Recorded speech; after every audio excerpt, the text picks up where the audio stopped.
いつもディーバモット関連でお世話になっております。あずきさんと申します。今回は今までの動画とは趣向を変えて、カメラセッター MMP というモッドの紹介です。こちらのモッドの主な機能はカメラ変更ですが、その他にも有用な機能がありますので、それらも含めて解説させていただきます。まずはモッドのダウンロード方法です。このモッドは、プロジェクト DIVA-R18 モッティングサーバーで公開されています。概要欄にサーバー解説者様が公開している招待リンクポストを記載しておきますので、サーバーへはそちらからご参加ください。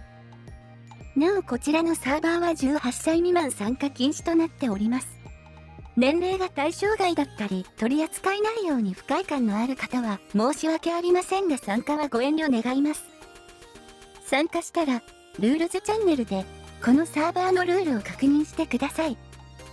その後、チャンネル&ロールをクリックし、下にある R18 チャンネルも見たいですか？で、イエスを選択したら、このサーバーのすべてのチャンネルにアクセスできるようになります。次はモッドのダウンロードです。概要欄にメッセージリンクを記載しておきますので、そちらからアクセスしてください。ダウンロードボタンをクリックするとダウンロードできます。ダウンロードしたファイルを解凍し、出てきたカメラセッター MMP フォルダをモッツフォルダにコピーしてください。DIVA モッドマネージャーなど普段お使いのモッド管理アプリで機能を有効にしたら準備完了です。まずはカメラの操作方法です。ゲームを起動したら任意の楽曲を PV 鑑賞モードで開始してください。使うキーは、点キー側の数字とドットとプラス、フルキー側の1から5です。数字とドットの計16箇所に異なるカメラが設定されており、キーを押すと切り替わります。プラスを押すと元のカメラに戻ります。次はカメラの操作方法です。使うキーはこちらです。Z、X でカメラが回転し、D、C でカメラをズームイン、ズームアウトできます。左のシフトキーを押しながら Z、X、D、C、F、V を押すとカメラの中視点を移動できます。右のシフトキーを押しているとカメラそのものの位置を移動できます。カメラを手に持って移動しているのをイメージするとわかりやすいかと思います。お気に入りのカメラ位置ができたら、左コントロールキーを押しながら数字キーを押すと、そのスロットにカメラ位置を保存できます。なお、保存すると元々のカメラデータは消えますので、INI ファイルのバックアップを取っておくと安全です。また、カメラの操作は付属されている外エグゼでも行うことができ、各スロットの読み込みや保存のほか、左下のアドバンスドセッティングスにチェックを入れることで、数値単位でカメラ位置を設定することができます。ポジションのダイナミックの項目で、X の箇所に1、A を300にすると、このように300フレームかけて左右に移動したり、同様に Y の項目を変更すると、カメラを縦に揺らすことができます。また、このボタンを利用すると、サイン波とコサイン波の値を XYZ に一括登録できるので便利です。横揺れと前後揺れを組み合わせたりすることで、フルキー1のサンプルのように周囲を回転するカメラなども作成できますので、いろいろと試すと面白いかもしれません。ちなみに、外エグゼの起動中はキーボードでの操作は行えません。操作できなくても不具合ではありませんのでご安心ください。次はカメラ操作以外に標準で用意されている機能の紹介です。できることが多いので、この項目ではどのような挙動になるかをお見せするだけにとどめます。まず最初は操作ターゲットの変更です。登場キャラが2人以上いる PV では、キャラをズームしたカメラやこの後紹介する機能が誰を対象とするのかを選択する必要があります。使用するキーはこの6つです。各キーを押すと対象キャラが変更されます。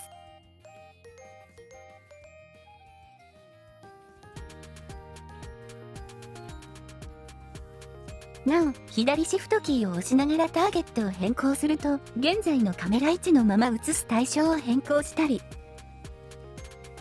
右シフトキーを押しながらターゲットを変更すると、現在の対象のままカメラ位置をターゲットキャラに変更するなど、特殊なカメラ操作も行えます。I を押すとカメラの前後が反転します。向きも反転するので、急ぎ背後を確認したいときに便利です。点キーのスラッシュ、アスタリスク、マイナスでカメラ目線に切り替えられます。アスタリスクが視線のみ、マイナスが顔ごとで、スラッシュを押すと元に戻せます。N で画面手前に表示される楽曲名ロゴなどの画像を非表示にできます。押すたびに切り替わります。ポーズメニューも非表示になります。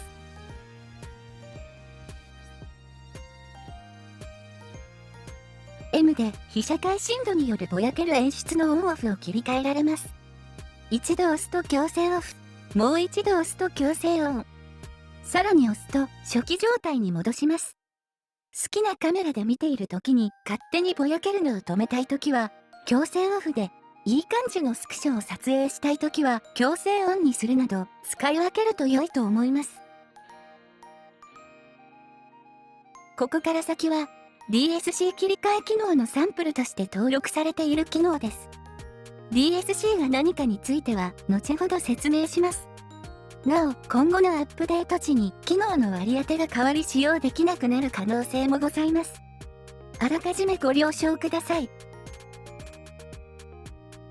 8、9、R、Y、G、B で全体の色味を変更できます。元に戻す機能は用意されていません。6で体を濡らすことができます。7で戻せます。シースルー生地の場合、若干透けやすくなります。U で体が縮み、E で戻せます。設定されている変化サイズは 0.8 倍です。K で風の強さを半分にし、J で無風にします。L で元の強さに戻します。この動画の投稿時点のバージョンで、標準で有効になっている機能は以上となります。ここからは操作キーが重複するため無効になっている機能の紹介です。INI ファイルをテキストエディタで開いて、今日の先頭にセミコロンを付け加えたり削除したりすることで機能の有効無効を切り替えられます。画像の例ですと、現在 Wind のキー J、K、L が有効になっていますが、Wind の J、K、Lにセミコロンを付け、代わりにミクローテのセミコロンを削除すると、ミクローテの機能を使えるようになります。それでは改めて INI ファイル内に記載されている機能のうち、一目で変化を確認できるものを上から順に紹介いたします。Toon、描画を強制的にアニメ調に切り替えます。ビジュアル設定がフューチャートゥーンの時のみ動作します。ミクローテ、キャラの向きを回転させます。サンプルでの回転角度は180度です。ミクムーブ、キャラの立ち位置を移動させます。サンプルでは右斜め後ろです。エクスプレッション、キャラの表情を変更します。サンプルでは3種類の特殊表情が設定されています。ハンドスケール、手の大きさを変えられます。左右個別に変更できます。パーツディスプ、カスタマイズアイテムの表示非表示を切り替えます。部位ごとに設定できます。キャラアルファ、キャラを透明にできます。透明度を設定可能です。サチュレート、画面のサイドを変更します。サンプルが2種類ありますが、標準値線に対して小さすぎるため、どちらもモノクロになります。以上がサンプルとして用意されている機能です。INI ファイルに使用するキーや機能を記述することで自分好みにカスタマイズできます。この後は、記述方法の説明をさせていただきます。まずは DSC についての説明です。DIVA における DSC とは、譜面データが書かれたファイルを指します。一般的なリズムゲームでは、このようなファイルには譜面に関わるデータしか保存されていませんが、DIVA の DSC ファイルには、譜面以外にも、キャラの位置やサイズ、表情や水濡れ表現の切り替えなど、様々なデータが含まれています。先ほど説明したカメラ操作以外の機能は、この DSC ファイルの機能を呼び出して実行しています。INI ファイルへの記述方法の説明に移ります。まず最初に DSC のコマンドを書く位置ですが、DSC バインドより下である必要があります。具体的には DSC バインドとデータの間です。他の場所に書いても動作しません。書く内容ですが、コマンドによって後ろにつける引数がまちまちで、後ろの数字が多くても少なくても正しく動作しないので、サンプルとして書かれている行をコピペするのが無難です。引数を何にすればよいのかは、サンプルを見られた方がわかりやすいかもしれませんが、いくつか例を挙げてみますと、キャラサイズを変更するこちらの場合、一番最後の数字が800だと 0.8 倍ですので、1500なら 1.5 倍ということになります。次に表情変更の例ですが、この場合は中央付近の65、49、47が異なっているので、この数値で表情を選んでいることがわかるでしょう。最後の例はカスタマイズアイテムの表示を切り替えるこちらです。こちらは18の箇所がカスタマイズアイテムの部位を示しています。上に書かれている通りで、この数字を21にすると対象が背中アイテムになります。一番後ろの0、1が表示か非表示かを示していますので、21の0とすれば背中アイテムを非表示にするコマンドとなります。なお、すでにお気づきになられたかもしれませんが、各行に記載しているドルピーはカメラ操作の項目で説明しました操作対象キャラを示しています。ドルピーの箇所を0とすると、キーボードで選択した操作対象キャラに関わらず、1人目のキャラに対してコマンドが実行されます。1ならば、2人目のキャラ、2なら3人目のキャラです。数字が1つずつずれている点にご注意ください。ドルピーのように自動的に数字が代入される変数は他にもドル C、ドル C10、ドル C100、ドル C1000 があります。これは、キーを押すごとに1、10、100、1000ずつ数字が増えていくというもので、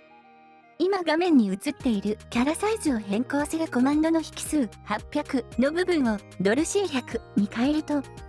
U を押すごとに0、100、200と数字が増えていく動作になります。実際に試すとこんな具合です。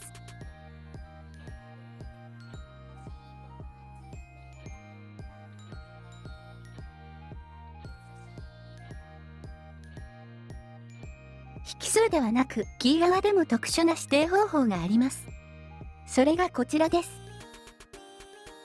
これは、機能紹介の際にもお伝えしたキャラの向きを回転させるコマンドで、1行目は180度後ろ向き、2行目は前向きに戻す記述となりますが、映像のように、キー指定の後ろに、数字の1、2をつけると、キーを押すごとに、1行目と2行目を交互に繰り返すようになります。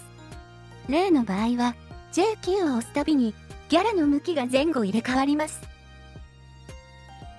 実際に試すとこうなります。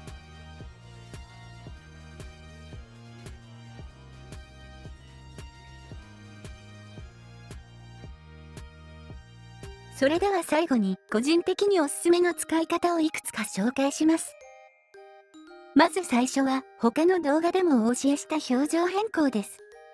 表情変更と口の形状変更をドル C で加算していき、好きな表情を作ることができます。サムネイル用の画像を撮影したいときや、単にスクリーンショットを撮りたいときにも便利です。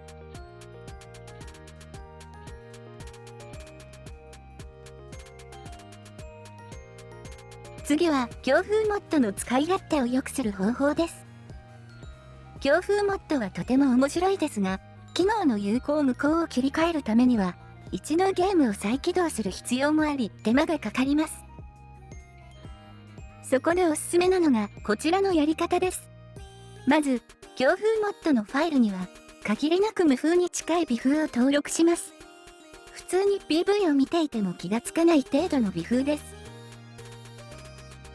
INI ファイルのウィンドには、もともと書かれていた 0.5 倍や1倍ではなく、12倍や20倍などの大きい倍率に書き換えます。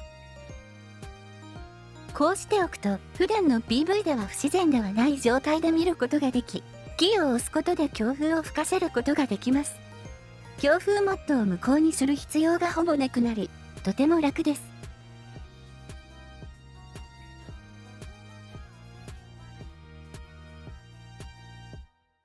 最後はこちらです。カスタマイズアイテムの表示非表示を4類ごとにまとめ、かつ2キャラの操作を同じキーに割り振り、同時に切り替わるようにしています。そもそもカスタマイズアイテムなんて使わないし、PV 中に表示を切り替えられてもと思われるでしょうが、これにはちゃんとした使い道が存在します。それは私が某サーバーに公開しているモッドのほとんどが、衣服をカスタマイズアイテムとして装着しているということです。わけあって映像を見せることはできませんが、察していただけると幸いです。さて、今回の動画はいかがだったでしょうか？すでにカメラセッター MMP を使用されている方にとっても、知らなかった情報や使い道がお伝えできていれば嬉しいです。実はまだ紹介できていない機能がございますが、説明が若干複雑になりますので、そちらについては別に動画をご用意させていただく予定です。改めまして、本日はご視聴いただき誠にありがとうございました。機会がございましたら、次回の動画でまたお会いしましょう。